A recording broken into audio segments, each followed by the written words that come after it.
Yo, yo, my sovereigns, what up? This is Boba Fett, Bubba Fett, Bubba Fett, Bubba Fett. uncensored on the internet, with episode 74 of Splinterlands 101.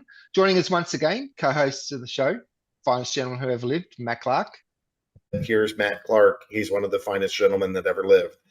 Howdy, howdy. and Geotrix of the Pouffet Poussey. Hey, hey, hey. And our guest tonight, if you have been watching Splinterlands TV, this face would already be familiar to you.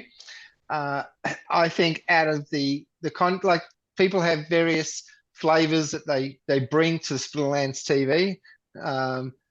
This guy has always got a story to tell, and it's not just a story. Like his stories are life experiences. So I've wanted to have Chris on the show for a while, and hoping that he can bring some of that zest that he has on his Splinterlands TV into the show tonight. Known on the Hive blockchain as Unreal Chris, J Ron on Splinterlands TV. Welcome to the show. Hi, thanks for having me. It's trying to be really not very colorful, but I can't help it. I always got a stupid grin on my face when I'm talking. It's just part of my face. It just does this stupid grin thing while I'm talking. I can't help it. I'm sorry. And just the way you said that, it's like the end of the UFC match, and then they bring up the winners. Oh, yeah, thanks. Oh, Yeah, the Splinterlands TV, Splinterlands. Are we supposed to overpronounce the word Splinterlands TV, or because we're Aussie, we're all Aussie, we go Splinterlands? Yeah, Splinterlands. Yeah, Australia, mate. Splinterlands. Yeah, no, Splinterlands TV. Yeah, it's good fun. Always a good laugh. Yeah. We've been getting good numbers on there. 70s, 80s, 90s, people tuning in, all trying to get all the giveaways that we're doing. A couple Yeah. people are there for the stories. More people are probably there for the giveaways though, Boba Fett, I think. No, very true. And like some of them, though, like there is nothing to be there for other than the giveaways. But like we had After Sound, like he's got some good stuff. We've had Tales from the Crypt Maps on the show. He has Yeah. good. There's just be honest, like out of everything that's on there, there's not a lot of stuff that's actually engaging. That Yeah. like and like you can always tell with the chat as well. Right, like is it just like emojis constantly scrolling through to stay active in chat? People asking questions, like your shows are all the chats just goes crazy during your shows. So you've got the engagement with the audience as well. Oh, that's good. Yeah, I always look. I've always got something going on in my life, and there's always like 2 or 3 people in the chat that's like they can relate pretty directly to some of the shenanigans that I get up to, and yeah, it always keeps it interesting. I live my life in a way that I enjoy my life. I find it entertaining for the most part. Even the stressful hard bits. Like I was going through a rough patch. It was hard. Probably 2-3 months ago, it was rough. Like I had to move out of the house. My dog just had puppies. I was trying to sell them. It was like stressful. I was getting like no sleep because I was trying to raise these little puppies. And but that in itself as a story to anyone else listening is just like, oh, like you're like homeless and you're trying to sell dogs, and I'm just like, yeah, basically my life's a joke. Middle-aged man about to be homeless, got dogs to sell. Yeah, I can laugh about it. It was challenging, and it was just sink or swim, and I'm just good at swimming, I guess. So yeah, there's always something going on, and I don't know. There's maybe there's a degree of the art of storytelling that I've just happened to develop over time. I mean, I feel like that could be a pretty boring story as well if I if I couldn't tell it very well. But I think that's part of keeping engaged with the audience. It's like you're delivering the story, and like I I laugh a lot whilst I'm telling these stories because I just don't understand somehow I can just make it through all this bullshit. But I just get through it and I enjoy it. So after you've been through it, it's real easy to laugh at the tricky stuff you go through. So yeah, I think that's why the Splinterlands TV guys, the audience, they do engage a little bit on there.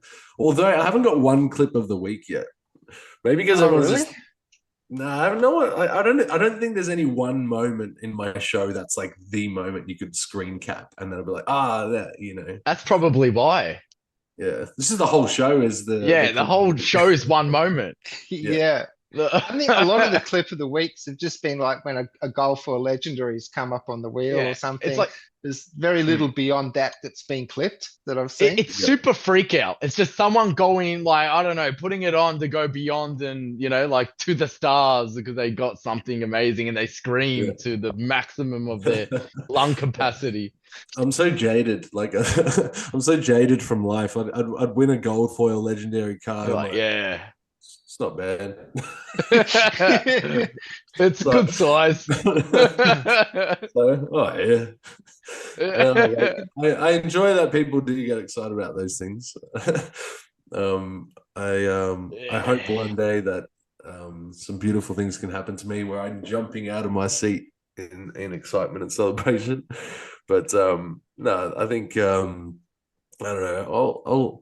I don't want to manufacture a clip of the week, but I do have some good fun on the stream. So. And you can see some people trying to do that. You think, like that's these moments like you're deliberately trying to make a clip of the week here. Yeah, and it's we see. That's what I meant by putting it on, right? Yeah. Like going over the top, like over. Yeah. Nah, you get that. Too much. They're just trying to sell it, and some people the delivery is really good, and some people it's a bit some forced. people buy it, but the ones who can see through it, yeah. That's it. You say, hey, I've seen this sales pitch somewhere before. It's like it looks like my ex-girlfriend when she was telling me that she wasn't cheating on me. Like it's not very convincing. As convincing. It's just like, not selling it to me. You definitely cheated on me. definitely, it's not that exciting. You're definitely turning it up a little bit. I ain't buying it. Yeah.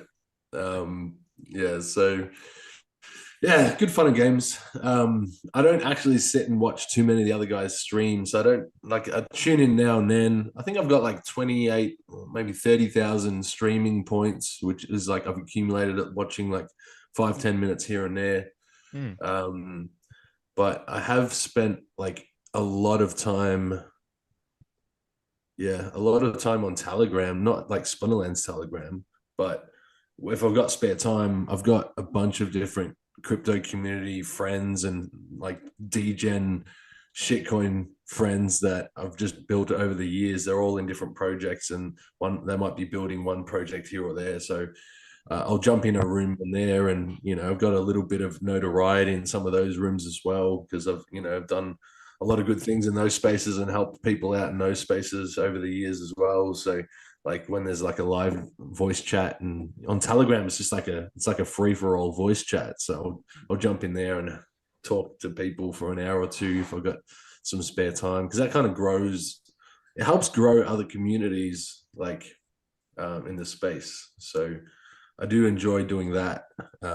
Also because there's not a lot of good voices for reason out there, and everyone's like, there's like a lot of Moonboy crypto hype stuff out there, but without too much substance behind it. Like, buy our coin, it's going to go up. And you're like, well, that may be true, but there's also some cool stuff why it would go up, including some of the guys that we got here that are working on it. And then you kind of need to elaborate on some things, So,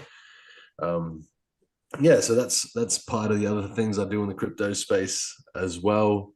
And actually, you guys know Crypto Eater? He's an Aussie. Have you guys met him? Had a chat to him? No, we haven't had him on the show yet, but yeah, I'll get him on here. He's awesome dude, and so he's got me to jump on board and help him with his project as well. I'm just in terms of just doing some outreach and community building stuff. So it's a Qualis. That's the Qualis. That's it. Yeah. Yeah. So it's really cool. I like telling my version, and he's probably got a completely different version of what he thinks is the real life, but mine is more entertaining. So I'm just going to say how I see it. And I just see him as like kind of like not like a young Elon Musk, but like, like what's his name?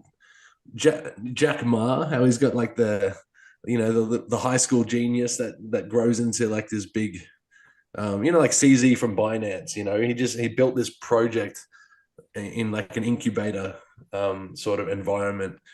And so that's kind of what happened with Crypto Eater. So he's at, I can't remember if it was at uni, or he's studying a course, whether it's a blockchain development course or maybe a tech course at uni.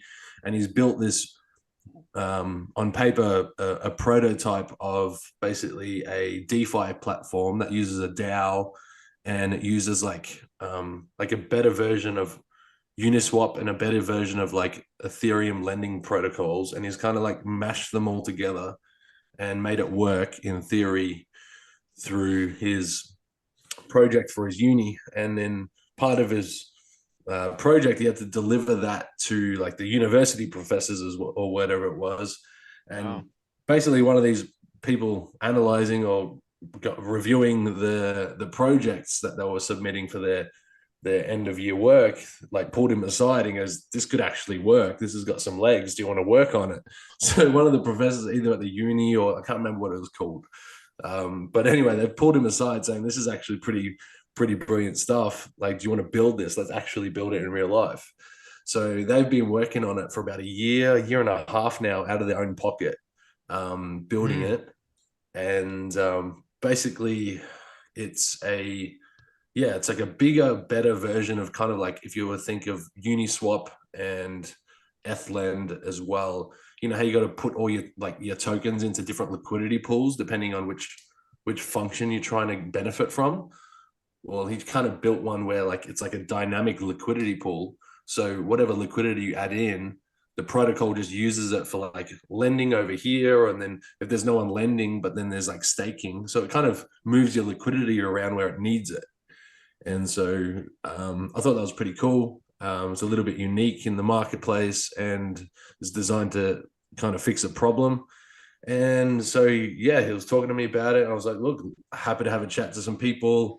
I know a lot of the Splinterlands community guys are in there a little bit in the Discord room. But yeah, so I spent a bit of time growing that community, trying to get that message out as well.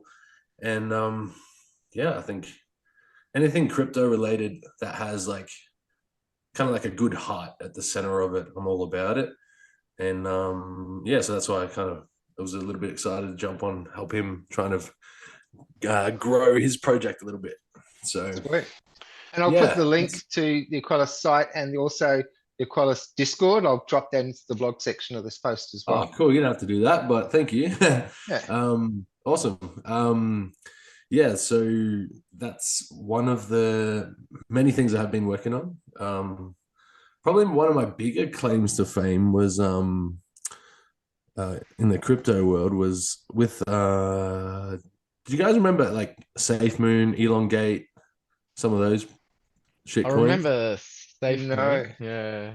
Yeah, so what happened with SafeMoon was they saw a token called FEG, which was like feed every gorilla. And that was on Ethereum. And basically FEG kind of blew up because they wanted to they had like that tax part of their token, which had like a 3% sell tax or whatever. And then part of that tax went to donating to like a gorilla wildlife fund, like a charity. Okay. Yeah. So cool. then SafeMoon guys like basically copied the smart contract sort of style with the tax. But I don't think they really built a charity side of it. They just kind of used the tax to kind of fund the project and build the project up more. So then I was just looking around on, and that was on Binance chain. So I bought like probably $200 worth of SafeMoon, probably made about 10 grand off that $200. And then the creators of SafeMoon like did like a chat like this, right? What we're doing with like all the video screens, and we all got to watch. And I was just like, because they're all just like slumped in their chair. And I heard someone like, it sounds someone like ripping a bong or something. It was just like, I thought, all right, these guys are just stoners and this project's going to go nowhere. So I was like, yeah, well, I made some coin, just hit the sell button, kind of walked away from it. And then it just kept going up. And I should have just left it alone because it would have been close to $1 million worth. But Wow. Damn. yeah, so that was a good laugh. How And many then X's, man, did you get? Could have gone on that. I've got a lot of X's, and I missed and I missed out on a lot of X's on the Ah, safety. damn.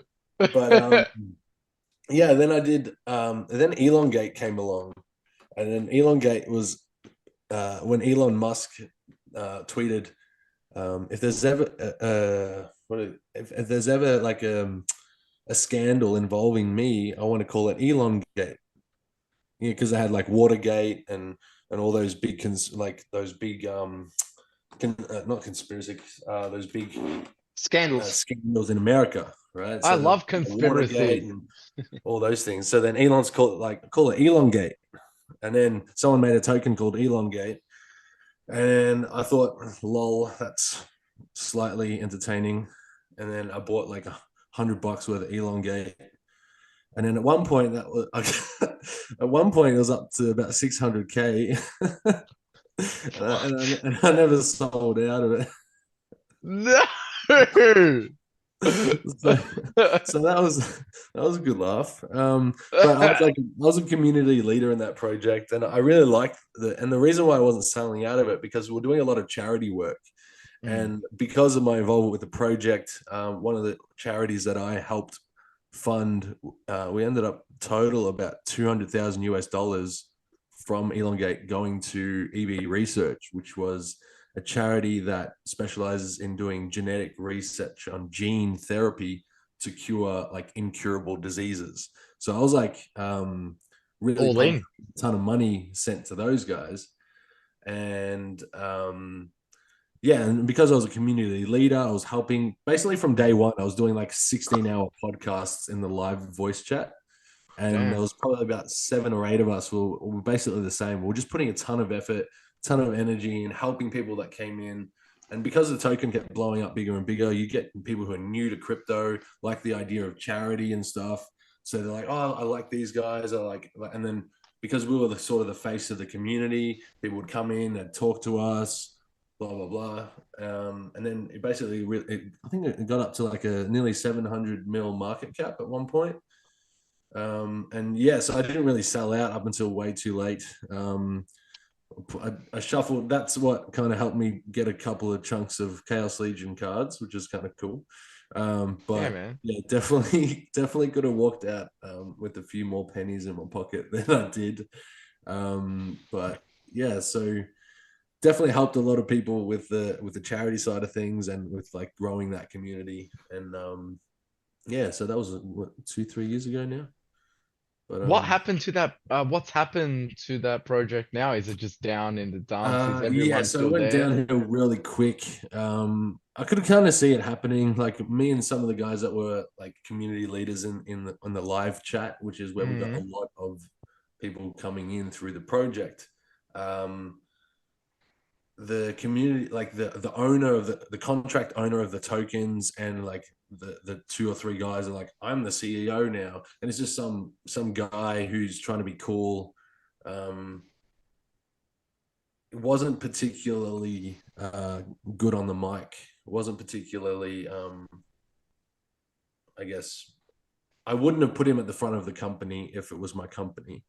But because he had the keys, he was trying to be the guy. And it just kind of seemed forced, and it just put off people as over time. And then there was just like a bunch of moves that they made.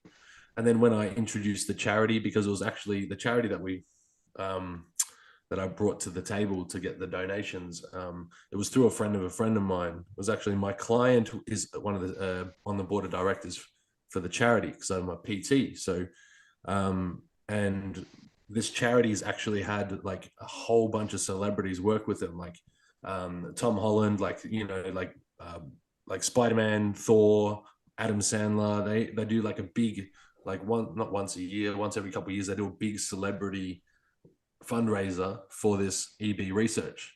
Okay. So because it was a personal relationship, I was going to try and get a few like celebrity shout outs for like the Elongate project and all that. And as soon as I brought it all to the table and said, look, this is what's going on, this is what I can do, this guy kind of tried to push me out of the meeting room, didn't Yeah. include me in any of the stuff, tried to run it all himself. And Ah. then basically it turned from like a personal relationship to like a business relationship. And then when that happens, you know, things that I was working on to get done because it was me didn't happen because it's just some guy trying to, you know, make something happen. So Trying to be the head honcho of every decision and every movement yes, and not giving so any doing a bit like autonomy that. to the And rest of the dudes. yeah, and then look, he Yeah. might have had every good intention for the project. Maybe he didn't. Maybe he was trying to make some coin. I don't even know, but Yeah. it didn't turn out how it could have and how it should have. And Yeah. yeah, just that's just the nature of the beast, really. It just happens. I don't get hurt over things. It's just yeah, and in that whole experience, I probably earned $1 million worth of networking, marketing experience, life experience, friends, networks, and all that. So I don't feel like it's a wasted opportunity. Just because I don't have the dollars in my bank account doesn't Yeah. mean I didn't benefit a lot from that. Even my communication has gotten better because of it, I think. You know, spending 16 hours a day in live chat, just because we enjoyed it. It wasn't a chore, but you know, we were doing like 16-hour days in there because it's just like, oh, a lady from Germany's coming in here. Like you just talk to a lady from Yeah. Germany. Like now we introduced Mary to like crypto. It's her first crypto. I'm sure she's German or something, but now she's actually like hosting AMAs on like on Telegram rooms with like 50,000 members in it. Like like she's like went from like Jeez. nothing about crypto now 2 years later because of all the energy and help that we helped her with and showed her this part and that part.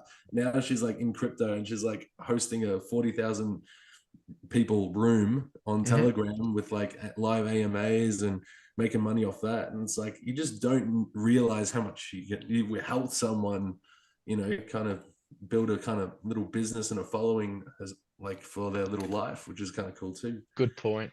So At least you got to see that. I mean, quite often we like the ripple effects. You, even a 5-minute conversation with someone at the right time in the right headspace, like it could be like you could have talked someone out of suicide, or you could have given someone an epiphany idea, and then you Yep. move on, and you never know what effect you've had. So at least Yep. you've got to see that grow. Yeah, for sure. And yeah, it's like I really enjoy that aspect of this whole crypto space, like the helping people. That's why I built a PT business. I really enjoy helping people. Basically, all the things that I wish people did for me when I was growing up and trying to learn how to do things, I was like, well, I'm just going to do that for other people and help people and not expect it, you know, outside of getting paid for my time. I don't expect anything back. And if big and amazing things happen because of that, even better. But the coaching and the PT work that I do with people, it's not just training people's bodies, it's training people's minds as well. And yeah, I definitely really enjoy it. It's what allows me to I could do anything pretty much at this point, career-wise, job-wise, laboring on a horrible work site, and I still enjoy my life because there's aspects of my life where I'm constantly contributing, helping, growing, improving people's lives in one way or another. So it's like I don't feel like my life's empty, if that makes sense. That's Yeah. the trainer in you, huh? Hey, That's the trainer in you.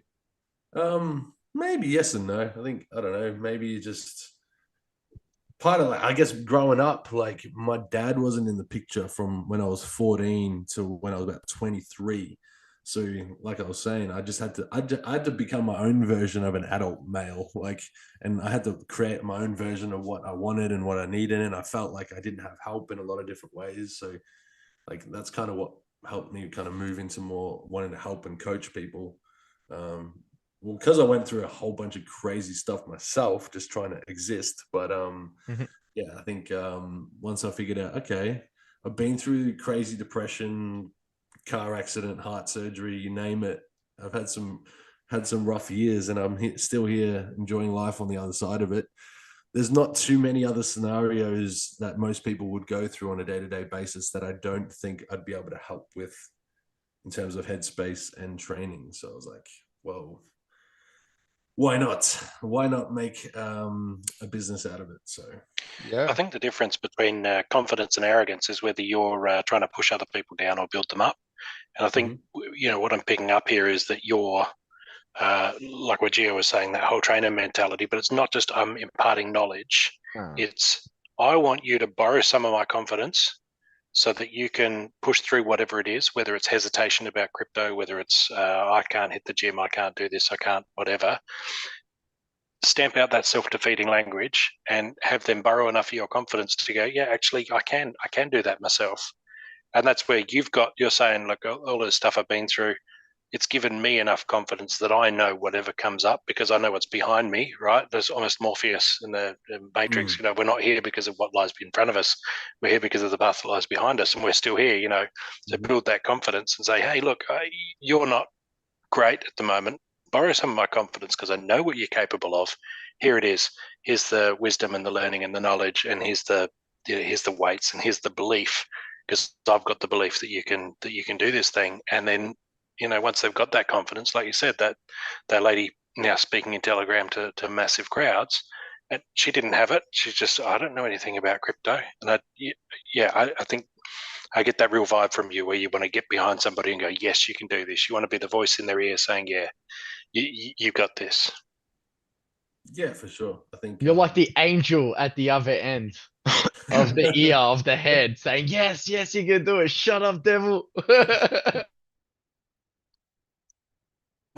like I'd take the gentle bullying approach, not all the time, at the right times. Okay. It's like if I need to, come on, stop being a fat piece of shit. It's like sometimes I'll say that. Put that meat pie down. I know, because one of the laborers I just started working with, and he goes, "Oh, I really like your attitude. You're always but he's always complaining about having a sore knee." I was like, "Just come to the gym with me. You've been saying it. I've known you for 4 days now. You're saying you come to the gym with me." And then he's eating a meat pie for smoko for lunch. I'm just like, stop eating the meat pie.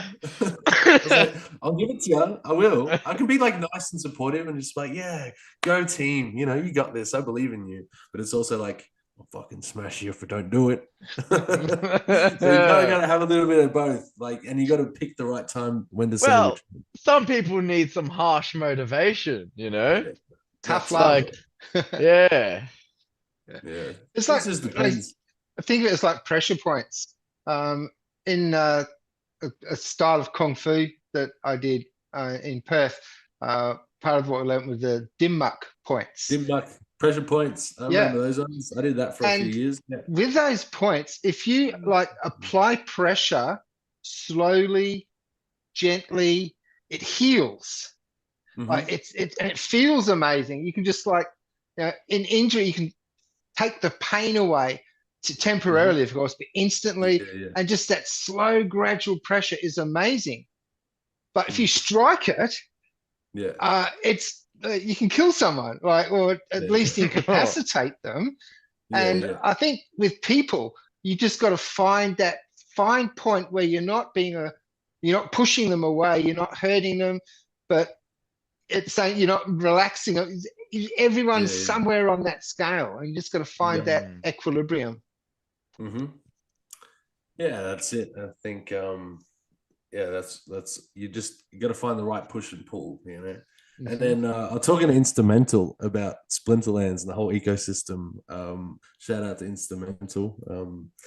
But he lives up in the Gold Coast here with me, and he's about to move overseas. But at the moment he lives here, and he's like, "Oh, you're so negative about Splinterlands." I was like, "No, I feel like I'm very, very realist. I'm neither negative nor elated to positive. I'm like, yes, it's awesome that we're having this, but it sucks that's happening at the same time. And as soon as you push one lever, you think you're doing something positive, and 12 negative things happen. And it's just everything's both good and bad at the same time. But depending on the mindset of everyone in the community, it could be perceived as good or bad. And I feel like I try and take a very objective approach. Like I always think before I speak, and I always think about the thought that I have before I speak. And the more I do that, I get quicker at doing it. So whilst we're having this conversation, all the things that I'm saying, I'm not just blurting the words out. It's like I've pre-thought about what comes next and like what I want to talk about and what the point I want to get across, if that makes sense. Yeah, perfectly. So yeah, like, you know, Didn't understand a word of it, sorry. it's easy to just type stuff in Mavs. Yeah, it's easy to just type stuff and have like you have an idea and you just put it down in Mavs and then you just get roasted and you're like, you know, it's really easy to just, everyone's got ideas, but like to have the idea, then think about the idea and think about all the good and bad points about that idea, and then how to sell that idea, because all of life is basically sales. You got to sell your idea that you've just formulated in a good way to other people. And so like that's a funny thing in the Splinterlands world, because of everyone's life experiences affecting the way that they perceive every event that happens. So it's it's very the Splinterlands Mavs chat, like with all the salt, it's just like a lot of that is because of like the bear market blues and all that. But it's funny because I had a funny running theory, but with, let's say, every proposal that happens, we piss off 20% of the people. And of that 20% of people that get pissed off, let's say, okay, there's 100 people, 20 of them get pissed off, one of them quits, right? So that means every time we have a proposal, just because we had a proposal, we're pushing someone to quit. Oh yeah. And we're not actually generating any new leads into the game from these proposals. So it's like there's just always contention until we just keep chopping off more and more people each time.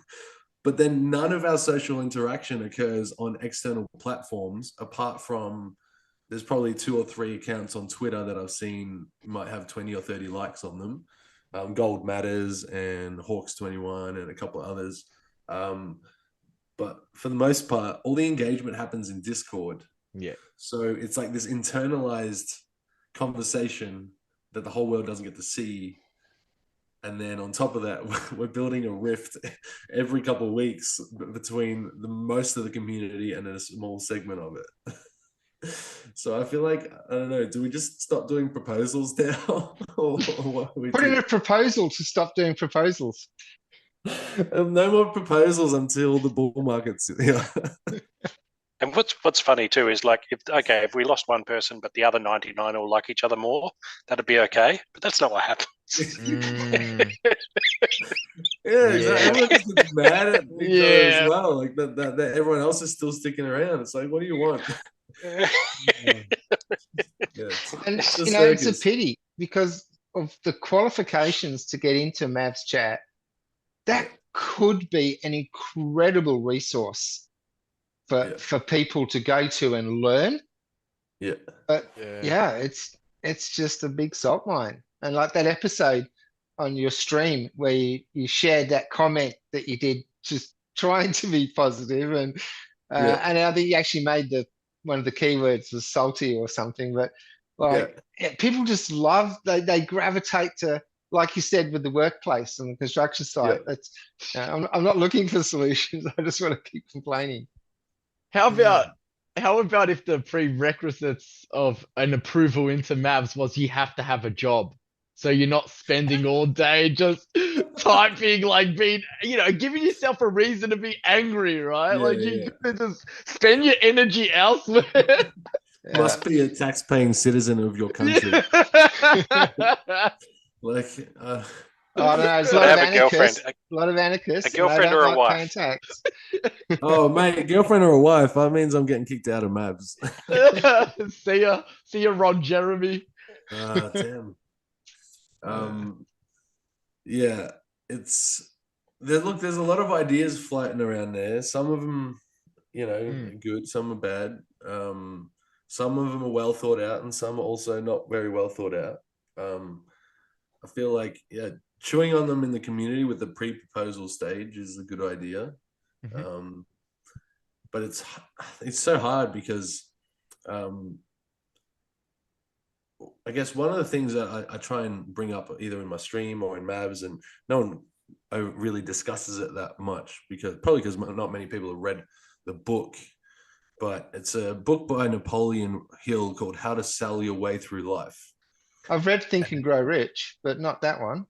Yeah, I've read the Ogmandino books along that and love the Ogmandino books. So if you want to understand how any business would be able to succeed, including Splinterlands, if you were to refer to this book, How to Sell Your Way Through Life, you would understand the motivating factors that drive each and every single person to, whether it's to play a game, to buy a bit of makeup, to buy a dress, to invest in a business, to invest in a stock. There is underlying principles for why everyone does everything. And if you had to look at Splinterlands, there's a bunch of positive things that you'd probably want to build your business around, and there's a bunch of like negative things. I want to say things. It's negative motivating factors that usually cause more harm than good, or they're contentious.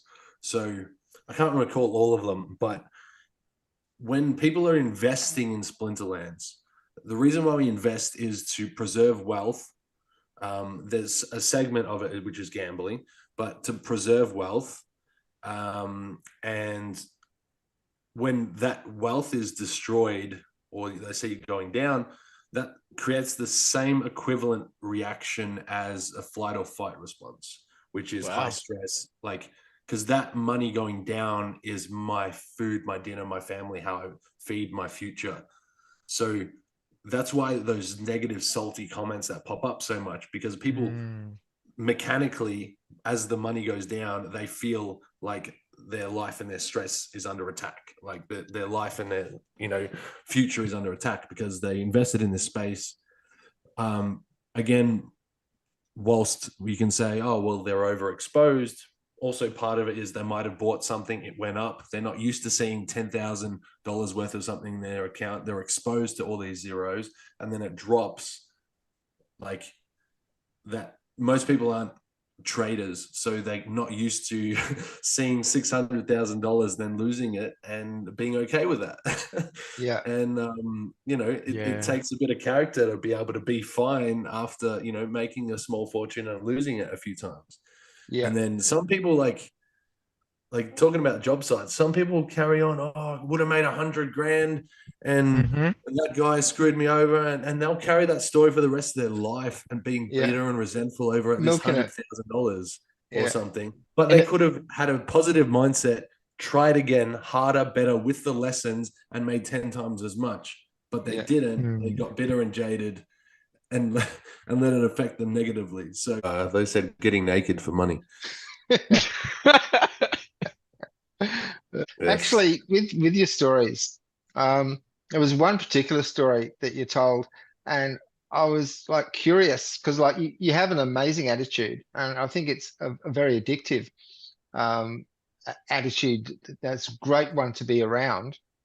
And you mentioned about like back when you were, was it MMA fighting that you used to do? And then yes. Yeah. And then you had the accident, which like the car accident. Yep. Maybe you could give some context on that, like tell that story, and then I'll come back with my question on that. Yeah. Okay. So slight detour. I mean, speaking about not letting past experiences keep you jaded. I'm going to circle back to that. Yeah, it circles back. But so I was 15. I started doing cheerleading as a competitive sport, which was very new in Australia back then. At the time, I was doing breakdancing. I was learning how to do flips and stuff, and I thought it was kind of cool. And then my sister asked, "Hey, we've got some girls here. One of the girls was cute at the dance school, so she was like, "Oh, do you want to, you can like learn to throw the girls around up in the air?" And you're like, we want to just do like cheerleading stuff, and we want to build a team and go to America and compete, and we just kind of got to build a team. So I was probably in the first probably 10 people that we scraped together to start building this team.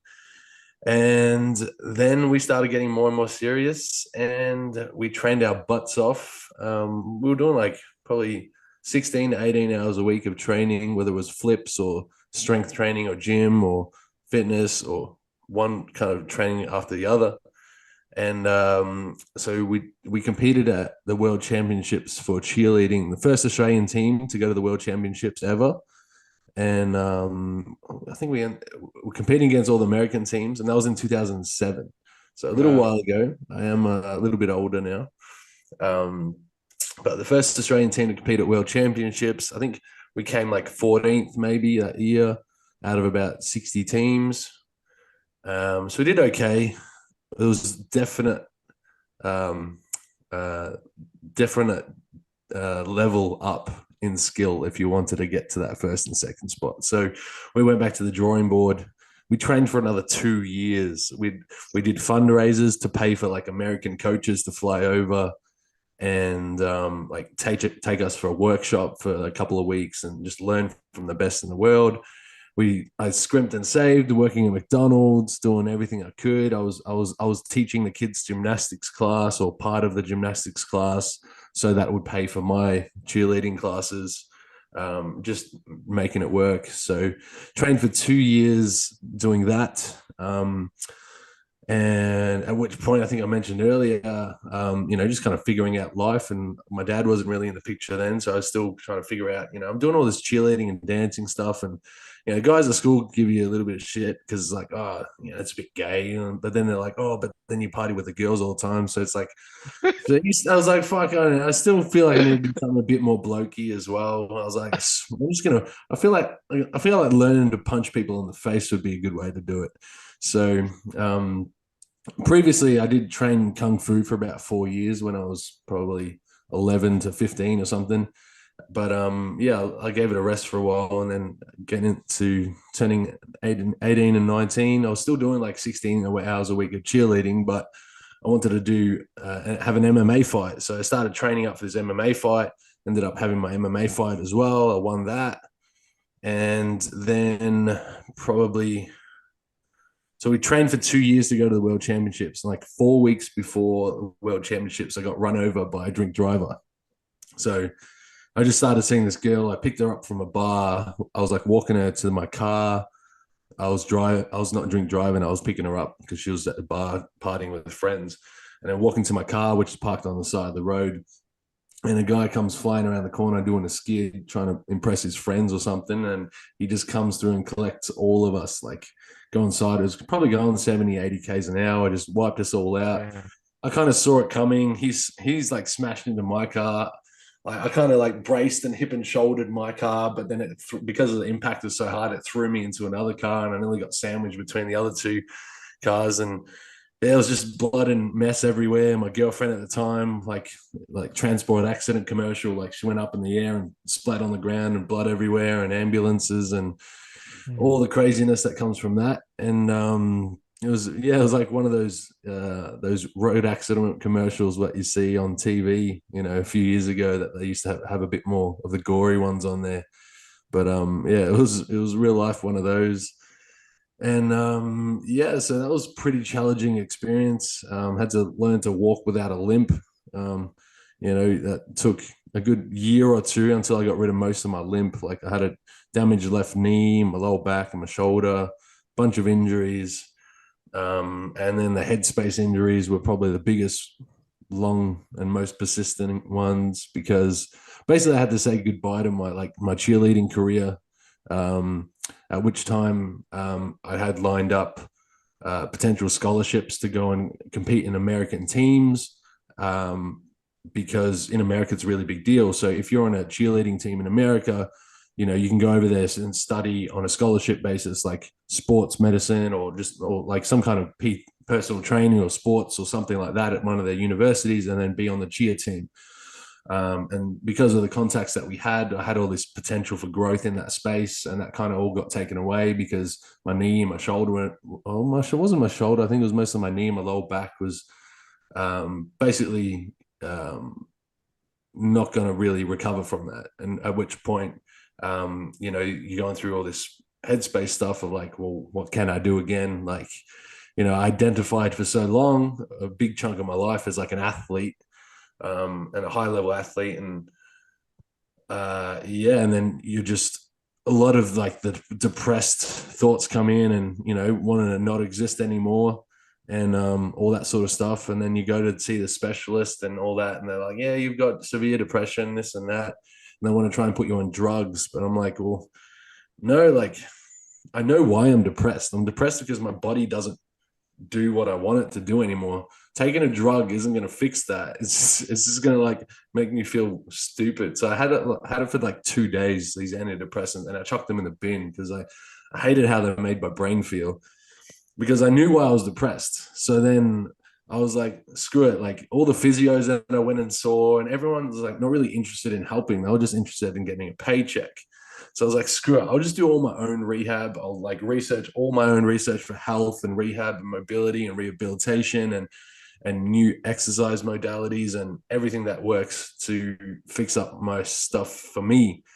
And in that process, discerning a lot of misinformation in the fitness world, and figuring out a lot of things, and finding out what's bullshit, which is unfortunately a lot of things. What they say, it's not what you say that it's not what you think that, it's what you think that isn't so, is what actually hurts you. So like your belief systems that something is true when it's actually false is actually what is the most detrimental to you. So there's a lot of knowledge in that space, there's a lot of smoke and mirrors and nonsense out there. So I spent a long time, doing all that. Basically, I would like to think I'm an expert in fixing my body up and fixing other people's bodies up without being a physio, an osteo, or a chiropractor or anything like that. I developed my own, I guess, beliefs in what systems work for healing people's bodies, and a lot of those career paths didn't lead me to the right answer either. And I liked my ability to almost have a bro science approach to it, but having real life anecdotal evidence going through probably some of the harder types of recovery from incidences. I felt like me being in the position I'm in, it kind of, I felt like a little bit more unshackled into the advice that I could give. And it's a little bit more general in nature, but it's like, copy me and we'll see how good I can get you, sort of thing, rather than I'm a physio. This is what it says in my licensed book.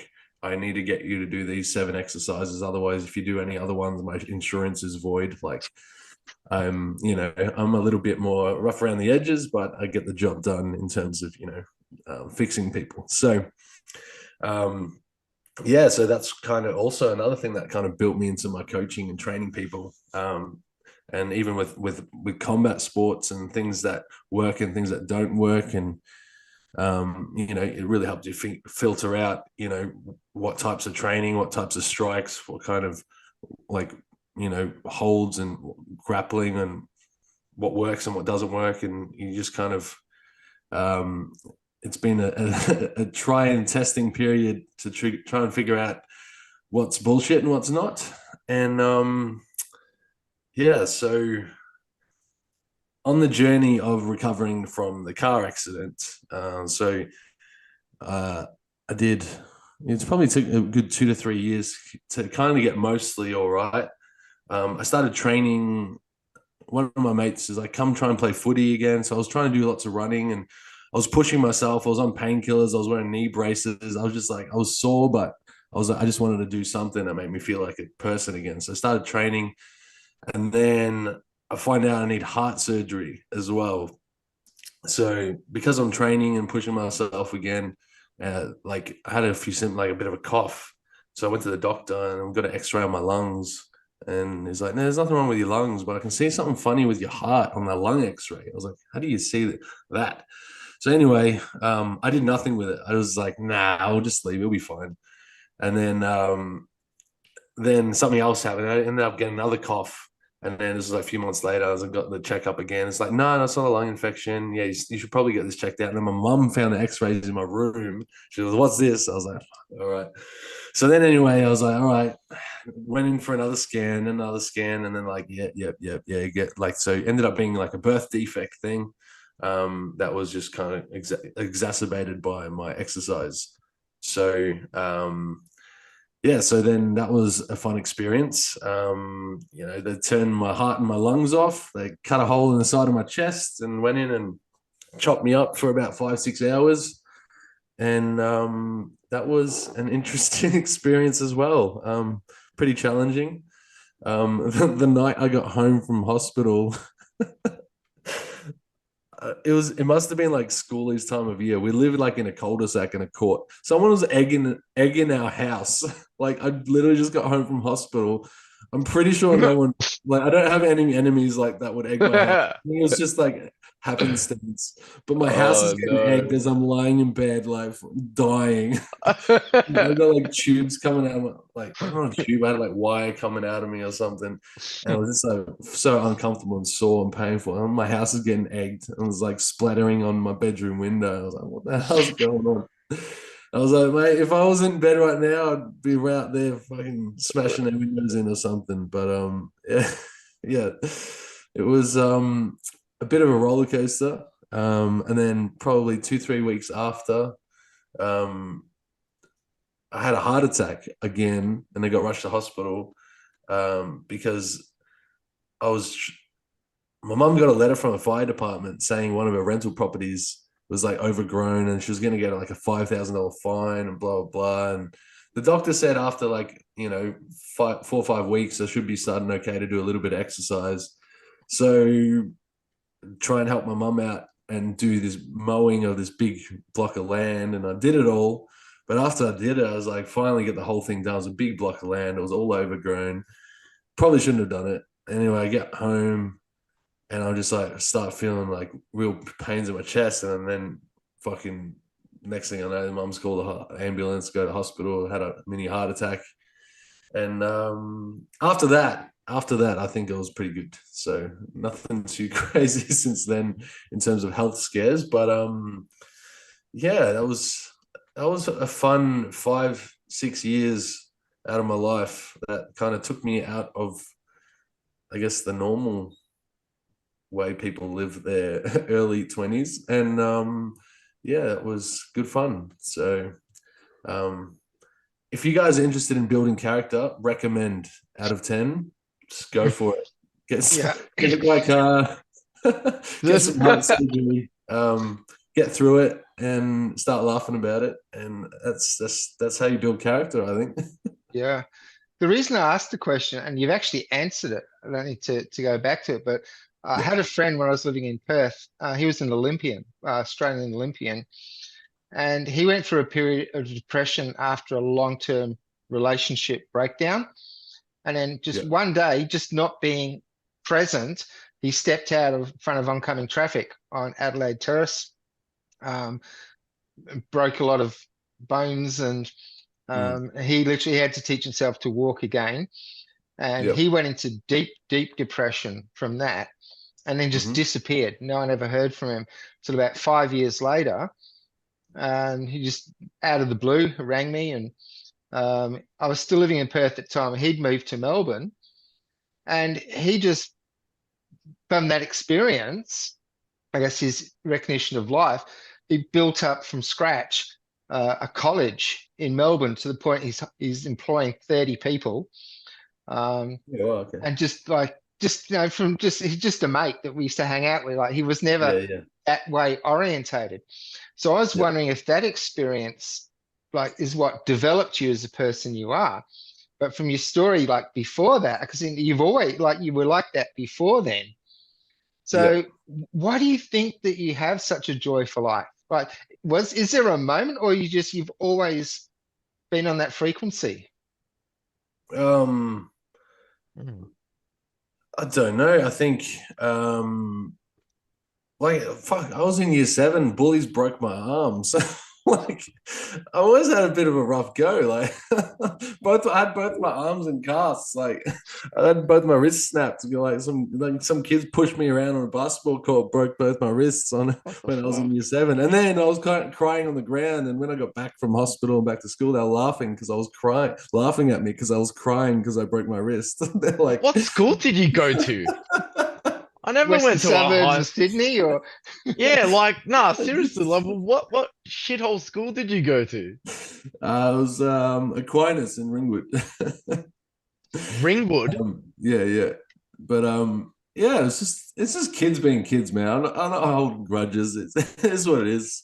Yeah, no, fair enough. But I just didn't really have a choice of letting stuff get to me. Like, I guess I don't know. I've been always a little bit more content being by myself because I had to growing up. So, like moved around schools a lot when I was younger. So I was always the new kid. I had like glasses on. I kind of looked funny. And so, you have a bit of a rough go everywhere you go when you're the new kid a few times over. And then, yeah, I was like a little bookworm when I was like probably even before prep, grade 1, all the way through high school.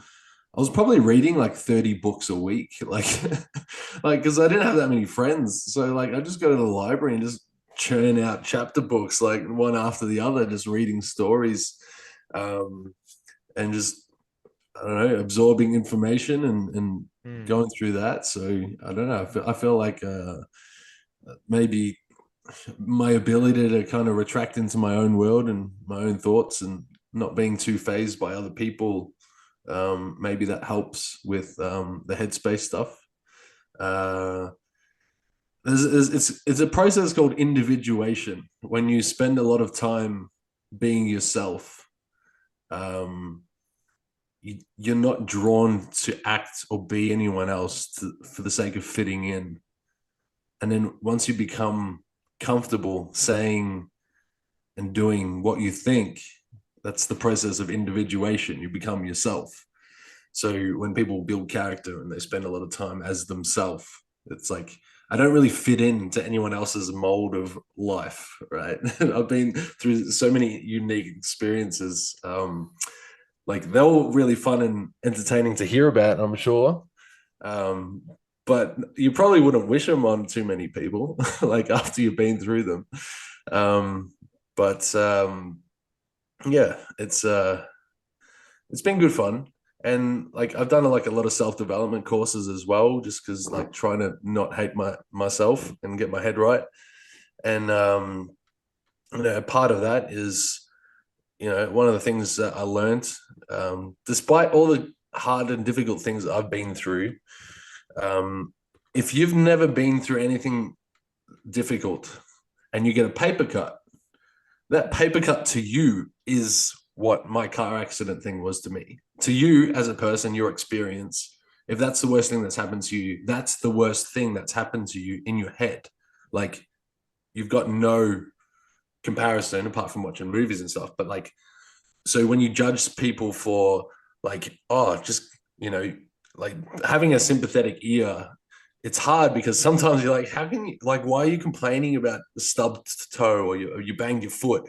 Like, that's the worst thing in the world. But to some people, that's the worst thing that they've really gone through in terms of pain, right? So you're like, oh, you poor thing, right? So learning to have the right amount of sympathy, whether it's with clients and things like that too. I think that's an important skill I purposefully picked up and thought about during the process of my self-development stuff too, because I guess life is all about, I guess, identifying with other people. That's why I was going back to with that book that I was telling you guys about earlier. Napoleon Hill. Sales, yeah. So how to sell your way through life. But that book it's a book more about the psychology of humans and the reason why they're motivated to do anything, and particularly a sale or selling something to someone. but you know, that the whole process of understanding the human psyche and why we're motivated to do things, I think it's invaluable once you kind of master that set of knowledge. So yeah, I guess I use my life experience of going through a lot of difficult things to juxtapose that with other people's life experiences. You kind of, just because my severity scale might be different doesn't mean it's not the worst thing that's happened to them. So then you can identify, okay, the worst thing that's happened to you is you got really overweight, or okay, cool, I got hit by a car, couldn't walk, and that's why I got overweight. But the cause doesn't matter. Like, the trauma doesn't matter. The fact is we're out of shape, and these are the tools that I use to get back into shape. So let's try and use some of these tools, mental tools as well as physical tools, to get the result that we want. So yeah, I think it's just been a long lifetime, if you can call 30, what am I, 34 now? 34 years of accumulating tools to help people. And it's, you know, crypto is one of them. So, you know, financial sovereignty is one of them. Yeah. And that's how I got here. Yeah, I was gonna. We normally start each episode asking our guests, "How did you end up here? How did you arrive at Splinterlands?" And like, but just your story's like just been so interesting. That It's yeah. I don't think there's It's a lot enough of- time. There's not enough time in this to really, like, you know what I mean? Oh look, Can't go through it I'm gonna all. have a TV series. what am I? Do you do face-to-face coaching, or do you do video conference coaching as well with clients? I do a little. I have over the years done a little bit of lots of different types of coaching. I prefer face to face, and I do like physically coaching people as well, because one of the big things is you train your body, you train your mind, right? So when you're pushing through and your body just doesn't want to do something, and you force your body to do something, it's not like every session's like that, but you know, like, it's also like when you're fighting, and some people just have a bit of cunt in them, you know, like, and you just got to get it out, and then you just got to push them enough in that world to make sure it comes out. Otherwise, they'll never be a good fighter. Like, that's part of the hazing period of, like, you go to a boxing gym or a fight gym, like, they'll treat you like crap just to see when you break and snap and just to want to fight, right? And some people just spend 3 years in the beginner class because they never just show any anger or initiative or edge, which is what you need to make it, you know. So part of the whole process of, you know, coaching people is like, you got to push a little bit, pull a little bit, like we were talking about earlier. I feel like it's an art form that Chat GPT isn't going to take over just yet. Yeah. The I reason like asked how that, you word the word just yet. He's got Yet. some work to do. I Yet. don't think It's he's been hit coming. by a car yet. Yeah, it's coming, just not yet. Yeah. But the reason I asked think, that question was like, if anyone who is listening to, and they would like to utilize your services, what's the best way to reach out and get a hold of you? So I have my Instagram. You can see a bunch of my training videos. I don't record any of my face-to-face coaching stuff. It's usually a pretty personal experience. It takes a lot out of me as well. I get emotional when I'm doing face-to-face coaching as well. Only because I feel like I'm really genuine. I can put myself in the other person's shoes, and it's like, it's taxing emotionally, like when you're going through someone and you're trying to figure out the best foot forward when something, because everyone's obviously, they've reached out to get a coach, especially with like health issues and headspace issues. They reach out to get a coach because it's a pretty vulnerable thing that they really want to work on. And that's also why I didn't actually go into online coaching for PT stuff, because I think a lot of it's bullshit. And it's just like, it's about, how do I give you the bare minimum for the most dollars? And it's just like, I'm just following this Instagram girl and she's got a good butt, and she takes Anavar and she does squats twice a week, but she's got an app and 100,000 followers because she's hot. So I'll just get her program and it should work. And then you see girls in the gym just looking at their phone, doing like holding a plank and doing some bullshit exercise that, like a pro athlete doesn't do these exercises to get the body of a pro athlete, but these people are doing this program because it gets them to move their body, and it's like the bare minimum. I was just like, I'm not doing like an app, like a fitness app, to like offer the bare minimum service, spread myself mentally thin to give everyone just a tiny little sprinkle of the knowledge that I have, so my coaching and my one-on-one stuff, it's pretty personal. And that's why I do, some video calls and coaches and conferencing, and a lot of like one-on-one in-person physical training. But yeah, so if you want to reach me, it's Unreal_Chris J, CHRISJAY on Instagram. And I'll link that below in the blog section for you as well. Oh, thank you. And I just started a new boxing page just for my boxing clients, because I started up at a new gym where I'm just doing combat sports training, private sessions there, and it's called OnlyHands_boxing. I saw that stream too, the only hands and all the words that came out from that. Yeah, so my main Instagram that I operate out of is Unreal, Unreal Chris J. Been slowly growing that as we go. You'll see all my different adventures, from my male entertainment stuff to crypto stuff to PT stuff to coaching stuff. That's kind of like, it's mostly a business account, but part of my business is me as myself, so you see a little bit of everything that I get up to on there. I think it's just, I guess one of the main things that I guess this whole life experience has brought me to is I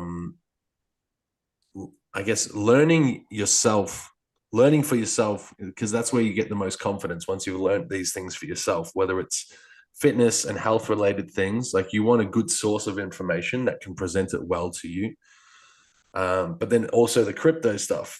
And I did want to kind of link this to the Splinterlands thing, so and that also that book that I was saying.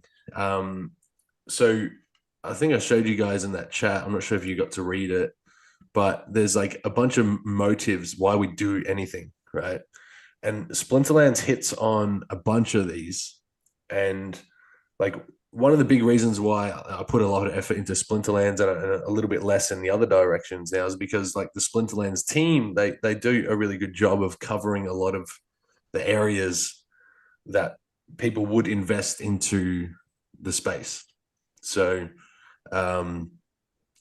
there's, I feel like, if you guys probably, you most likely we would probably agree. I feel like we're all intellectual enough to chew on the information, look at what Splinterlands presents us, and agree. But the main, and like the 9 basic motives, which is I showed you guys in the chat earlier, it's like the motive of self-preservation and the motive of financial gain are probably the 2 big ones that Splinterlands brings to people.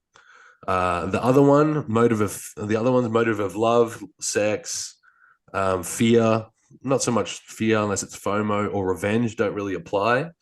But the motive of freedom, because if we're playing Splinterlands, we're making money from playing a game. That's a degree of freedom from the banking system to a degree. And the desire to build and to create in thought and in material. So that includes like building a community, adding artistic contribution, the desire for power and fame, maybe through leaderboards or through Mav chat or whatever. So, the main ones would be self-preservation, financial gain, power and fame, freedom, and desire to create. So they're five of the five, six, seven, five of the 9 motives that Splinterlands covers. And in doing that, it covers a lot of those bases, and that's what draws us in, right? And we're like personally motivated by a little bit different one of those. And we're not necessarily all the same, but like a chunk, like you might be like, I'm just all in Splinterlands because out of all the projects in the crypto space, they're the most safe because they just show me what they're doing. Even if the money goes up or down, they're just really transparent, and I feel safe that way. The I don't reasons. feel safe with my money in the bank, but I feel safe with my money in cards and things going up and down in the space because blah, blah, blah. And, you know, so I feel like those core reasons why we're here, like I think I try and perpetuate that to the broader community as much as possible instead of all the saltiness that's going out and about there. But I guess you guys have got similar experiences. Like, is that kind of what drove you guys here? Yeah, it is funny because I'm a like an individualist, you know, sort of very much an anarchist.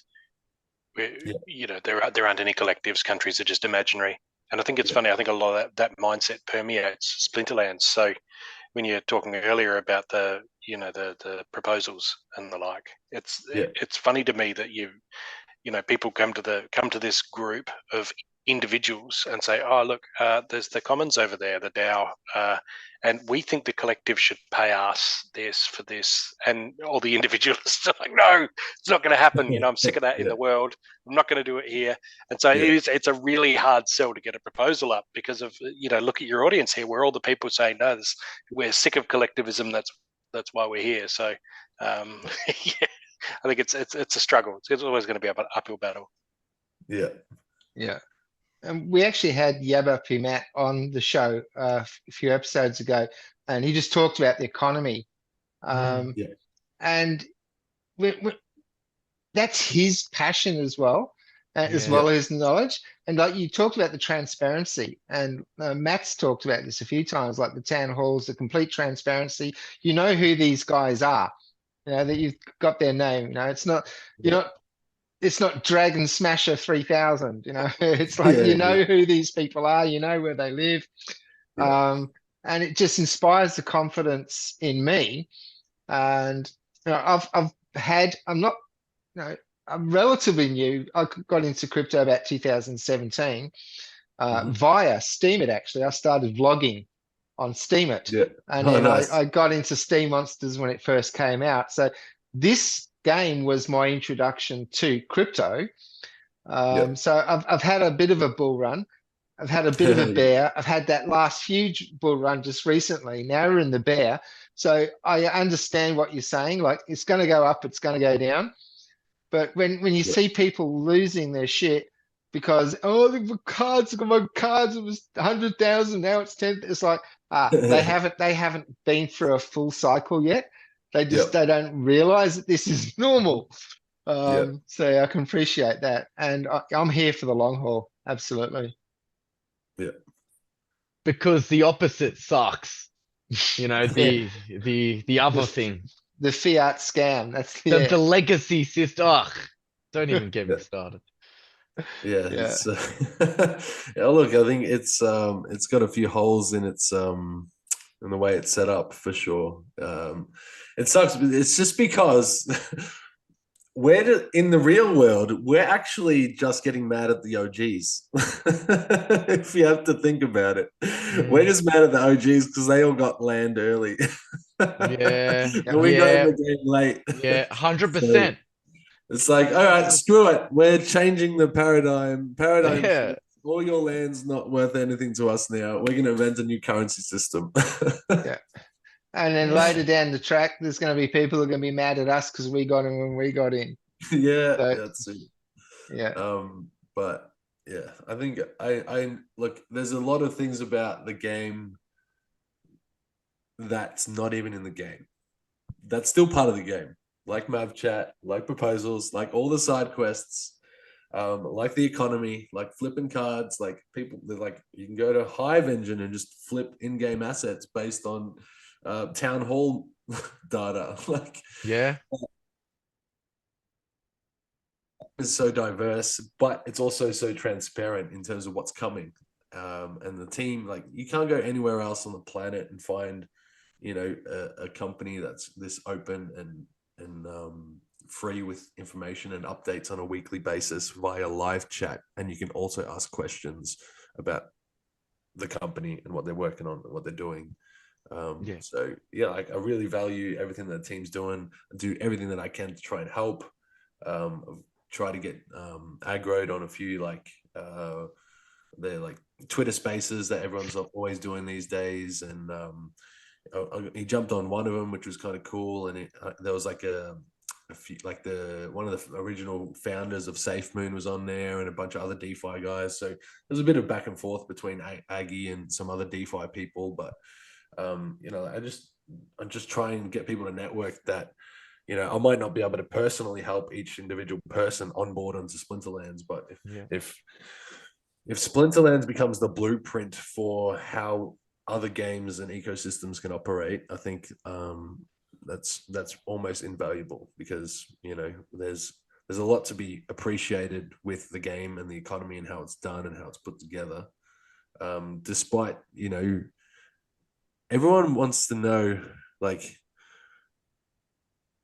all these tricky little nuanced details about this project, and they've all got an opinion of how they think it could go better. But this is the 5 years in to the best version of whatever DeFi gaming is. There's no other thing out there that has a better version of what 5 years of an in-game economy in DeFi looks like.